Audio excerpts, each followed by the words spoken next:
یہ سارے ممالک مسلمانوں کے ہاتھ سے نکل جائیں گے. احادیث کے اندر صاف صاف یہ عراق ہے اور یہ شام ہے اور یہ فلسطین ہے اور ترکی کا بھی ایک حصہ ہے اور سعودی عرب کا بھی ایک حصہ ہے جس کے اندر ان کا نقشہ تو مدینے سمیت ہے، انکلوڈ کرتے ہیں مدینے کو، مکے کو نہیں. اس کے لیے ایک عظیم جنگ ضروری ہے اور تھرڈ ٹیمپل بنانے کے لیے مسجد اقصی گرانی ضروری ہے.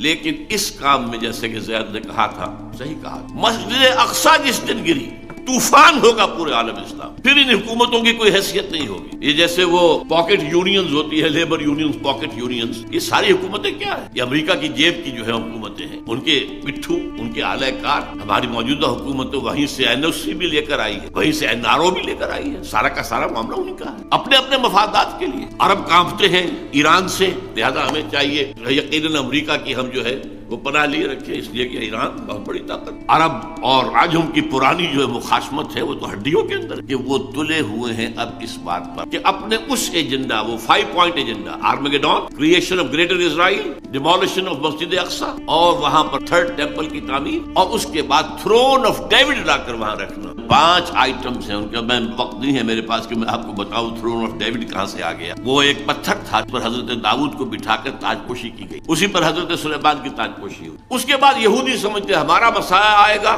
وہ وہاں بیٹھ کر پوری دنیا پر حکومت کرے گا. عیسائیوں کا خیال ہے کہ حضرت مسیح کا سیکنڈ کمنگ ہوگی، جو ہم بھی اس کی قائل ہیں، اور وہ وہاں سے حکومت کرے. اس ایجنڈے کا آغاز کرنے سے پہلے یہ تلے ہوئے ہیں. صحیح کہا تھا زید صاحب نے کہ انہیں کسی اور سے خطرہ نہیں تھا، کسی عرب ملک سے کوئی خطرہ نہیں تھا. بن گورین نے بعد میں 1967 کی جنگ کے اندر جو انہیں عظیم کامیابی حاصل ہوئی تو جشن منایا تھا پیرس میں. بن گورین نے وہاں تقریر کرتے ہوئے کہا تھا ہمیں کسی مسلمان، کسی عرب ملک سے کوئی خطرہ نہیں ہے، خطرہ صرف پاکستان. جبکہ اس وقت تک پاکستان ایٹمک پاور نہیں تھا.